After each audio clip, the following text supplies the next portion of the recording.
the most common thing that we see in our youth athletes. So in addition to UCL, the slightly younger population, sort of that 11, 12, 13-year-old group that usually don't get the UCL injuries tend to get these OCD lesions. So this is the most common problem that we see in that patient population. So this is what we'll run through, why the capitellum, how to make the diagnosis. We'll talk about non-op treatment. I'll run through some surgical options for you just so you can see what they are, and then show you my current treatment algorithm. So why the capitellum? So what is the etiology of this? We don't know exactly, but it's likely a combination of multiple factors. It is repetitive microtrauma. There's ischemia to the area, so the capitellum doesn't get excellent blood supply at baseline. And there's probably some genetic predisposition to it as well. But the repetitive microtrauma seems to be the main reason. It occurs mainly in areas of very high load. So it's the capitellum during throwing and gymnastics.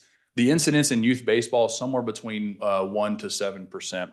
And interestingly, the location tends to vary by sport. So we see that in gymnasts, these lesions tend to be a little bit more posterior, and that's because they load their elbows in extension. So when they're doing their somersaults and flips, they're in extension. So the radial head is posterior on the capitellum, whereas a baseball player, when they're loading maximally, they're in some degree of elbow flexion. So the radial head is more anterior. So their OCD lesions tend to be a little bit more anterior. And that supports sort of a microtrauma etiology as well.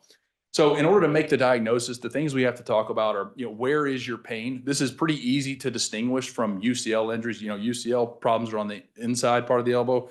Capitellar OCD is on the outside. If you have a young thrower with lateral elbow pain, the diagnosis is capitellar OCD until you prove otherwise. So that should be your assumption. We have to ask about how long it's been present and if they have mechanical symptoms, meaning clicking, catching, locking, popping.